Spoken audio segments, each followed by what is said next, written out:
Blessed be everyone. Welcome to my YouTube channel. Today we are taking a journey with Hekate, a journey through shadow work. And I'm going to tell you how you can get started on the shadow work journey with Hekate. But before we do that, my name is Sandra. I'm the author of Crafting Your Wiccan Path. If you want to know more about Wicca, witchcraft, shadow work, tarot, magic, hit the subscribe button and the notification bell so that you don't miss any videos. And if you want to know where to start your witchcraft practice, but you're just confused by all of the practices out there, you want to make this something that you do every day, that it's a part of your life so that you can feel connected to your magic and to spirit, then take a look at my free video called How to Start Your Witchcraft Practice. There's a link in the description field below this video, and you can also go to my website mysterywitchschool.com and grab a copy of that video there. Now today we're talking again about Hekate and about shadow work, because Hekate is very much a shadow work deity, and many people more and more are working with Hekate on this deep inner transformation.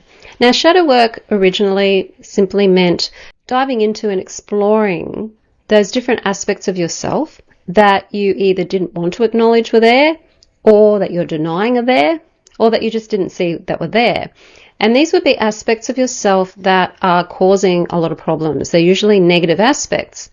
But shadow work's kind of extended in its meaning now, because it's not just the things about ourselves that we don't like or that aren't socially acceptable that are there in the shadow.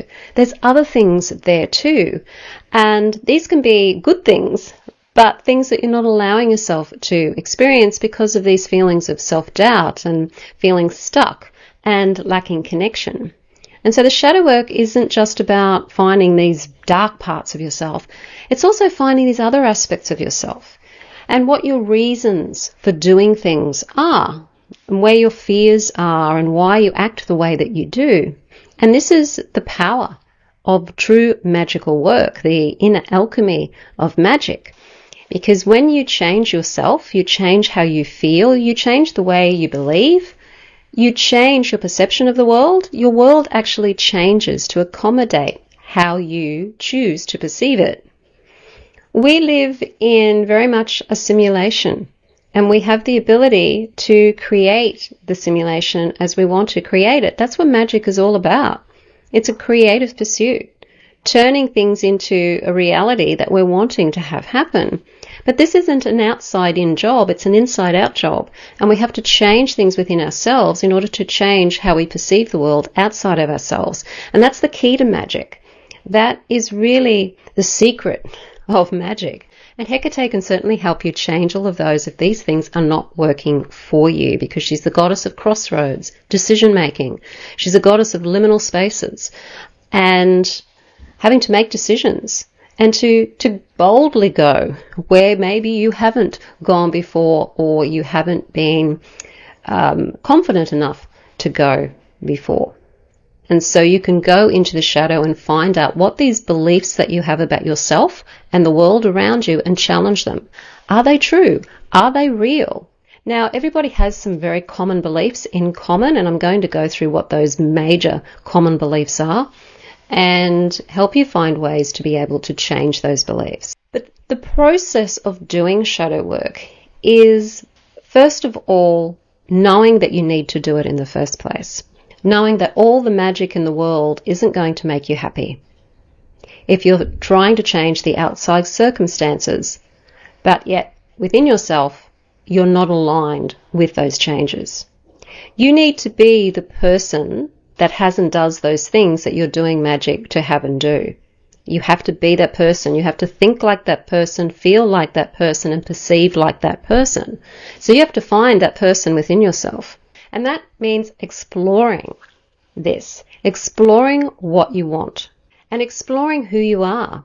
So if you weren't troubled by all of these feelings of not being good enough, what would you be doing? You know deep down inside that there's a powerful version of yourself that's confident, that is able to achieve the things you want to achieve and do the things you want to do and be the person you want to be.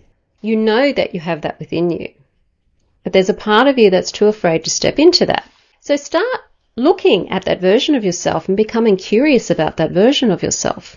What does that version of yourself do with their day? How do they live their day? How are they when they're with other people? How do they dress? How do they wake up in the morning? What do they do when they wake up in the morning? What do they eat? Where do they live? Start really thinking about who you truly would like to be, as in what life would you like to live and who do you want to be living it?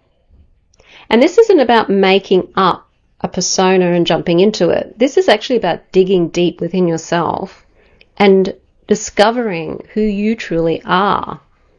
That the only reason you're not being that person right now is because you're not allowing yourself to be that person right now. So really indulge in exploring more and more about that version of yourself. Now, it may be uncomfortable at first. There may be some resistance that comes up for you. That resistance is just beliefs. It's just fears. Just allow the resistance to be there. You could even say, I can see your resistance. I can see that you're there, but I'm going to continue to do this exercise anyway, just for the fun of it. You don't have to do anything with it. You don't have to pursue it.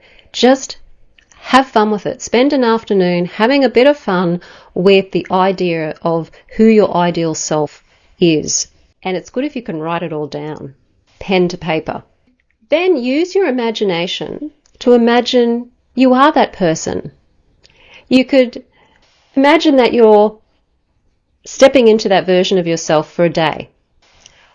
You wake up in the morning as that person. You're in that environment, wherever it is they would wake up. That might be a different town. It might be a different location. Are you waking up with anybody beside you? What do you do when you wake up? What's the first thing you go and do? And use your imagination to start to imagine what this person would be doing and how they would be doing it. Just for the fun of it. Just want to make some fun with this.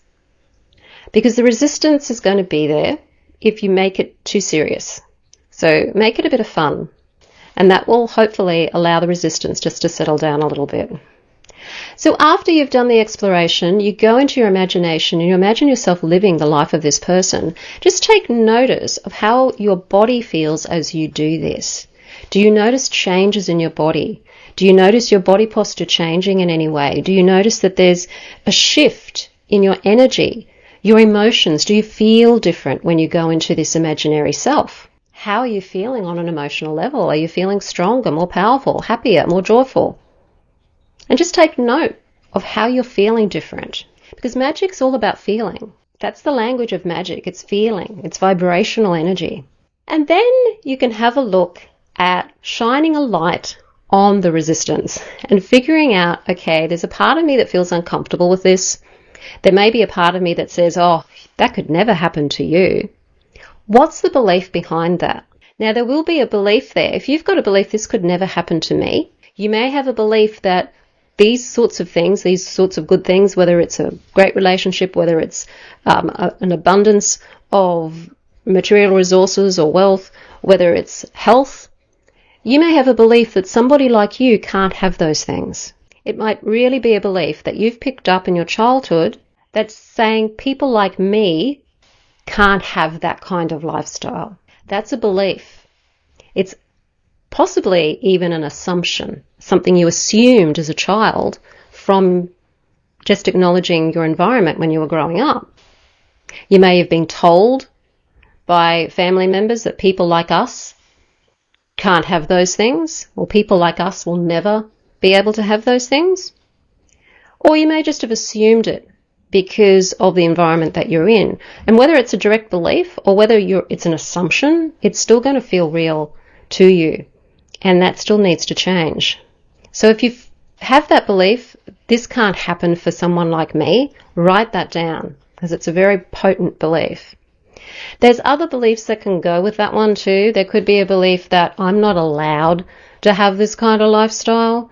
And it may not make sense to you, like, how do I mean I'm not allowed? Like, who is not allowing me? And when you dig deeper into that, you'll find that it's almost like an invisible force of some sort is not allowing you to have that. And you can't pinpoint what that force might be. For a lot of people, it's God or spirit or the goddess or the god or the gods or a particular god that you believe is saying that you can't have that. You're not allowed to have that. It might be a belief that you have where you can't have that until you've suffered enough, or you've got to work hard to get there, or you've got to jump through spiritual hoops in order to deserve to have that, or I'm on the spiritual path, therefore it can't be easy for me. Those kinds of things. Now, they're beliefs and they're assumptions, and they may feel real. You may even feel, in some ways, a sense of pride even having them. I'm on the spiritual path, so it can't be easy for me. I'm on the spiritual path. I'm not allowed to have what I want because the spiritual path is a path of suffering. Why? Where'd that belief come from? Why do we assume that the spiritual path is a path of suffering? Okay, we've probably been told that by many spiritual traditions, for sure. But why? Does that mean it's true? Start challenging these beliefs, even the spiritual ones, because they're the big ones that are often holding you back at the crown chakra. And so it's like you just can't burst through the bubble. So write down all of those beliefs, name them, claim them, know that they're there. They're in your shadow, and they're just what's stopping you from being able to truly live the lifestyle that you're wanting to live, from stepping into being that person that you want to be. And then all you have to do is go and change those beliefs. Now, I like to use various different methods of changing belief. One of them is totally reframing the belief. So if you have the belief that things can't be easy for me, I'm on the spiritual path, so spirit doesn't want it to be easy for me, or however you would name that spirit, the goddess doesn't want it to be easy for me, then you need to change that to, what if the goddess does want it to be easy for me? What if spirit does want it to be easy for me? What if it's okay if it's easy for me? And I like to do that while I'm tapping. So I like to tap on various different acupuncture points in order to calm the nervous system down while I'm doing it, and that helps feed into the subconscious mind better than just saying it in my imagination.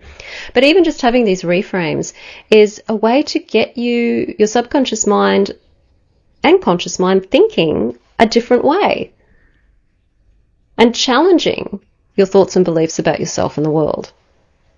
Now, when you're working with Hekate, what I do is I will go in, I will set up my sacred space, I will invoke Hekate and ask her to help me with whatever it is that I'm challenged with or I'm working with at that time. So at times I've gone in to work with Hekate because I remember right from the very beginning of starting Mystery Witch School, it was a real challenge for me to start this. There was a lot of fears involved in starting this, and so it was a case of, okay, Hekate, I know I'm really afraid of stepping out and doing this in the world, letting people know I'm a witch, and help me, identify what's causing this resistance to doing this. And then I would go into the feeling of the resistance and try and find through feeling, through my body, what the belief was. And then I'd find the belief and I'd ask for Hekate's help in changing that belief. And I would get an idea, or I would get maybe some visions of things that I could use. I would start journaling and channeling information. And just simply by asking Hekate to help me with it. I'd start tapping, which is what I like to do to really help me have a bit of a tapping rant, and find out what the belief is and then go in and change it. And that's just the process I use every day. When I'm using that process, that's the process I use. I don't do this kind of work every day, but if I'm particularly working on something, I will do it. And it really helps change things. It's made a huge difference to what I'm doing and how I do it. It's worth doing this work, and Hekate makes it so much easier, because as soon as you ask her to help you find it, for example, I might be struggling with, I don't know what the resistance is, Hekate. I don't know what it is. I can't pinpoint what the belief is. Like, I can feel that there's something there that's saying this isn't possible for me, but it's like there's another belief on top of that. There's a belief or underneath that That isn't just about this is impossible for me. It's like, well, there's something else that's underneath that saying why it's impossible for me. And so Hekate will actually help me find out what that belief actually is. And then I can start working on transforming that and changing that through the reframes and through the tapping that I do. And that's how I do it. Step by step, bit by bit, belief by belief. It does take a while to do, but each time you get through a belief, it changes things for you. You start to become that person who's doing those things and having those things, and you start to do things in your life, take behaviors that bring the change into your life. And the magic that you've been doing to maybe bring in more financial abundance, more love, more health, all of a sudden opens up and starts working because you've removed the blocks to it. So this is Shadow Work with Hekate, and this is what I do in A Journey with Hekate, my course. So the course is called A Journey with Hekate, Awaken Your True Self. It is to get you stepping into who you truly are. So it's not just about removing the negative beliefs. It is about becoming the person you know yourself to be. And this is the ultimate you, the true you. So if you're feeling self-doubt, if you're feeling stuck in your magic or in your life, if you're feeling a lack of connection to yourself and to spirit, and you're wanting to remove those limiting beliefs, you're wanting to embody your true self, and you're wanting to align with your higher purpose and connect with Hekate in a very deep and meaningful way, then I recommend you join A Journey with Hekate. It's an amazing course, and it's something that I've worked with Hekate to create. And what's in that course is guided meditations, shamanic tapping, ritual with Hekate, and also dream work. Just asking for Hekate's help and getting a closer connection with Hekate. So there's a link in the description field below this video if you're wanting to join up with that course. If you liked the video, hit the like button, share it with your friends. Don't forget to subscribe. I'm Sandra. My website is mysterywitchschool.com, and you can find out lots of different things on that website by going there on my courses, my coaching, and also any other freebies that I have available to you. So I will see you on the next video.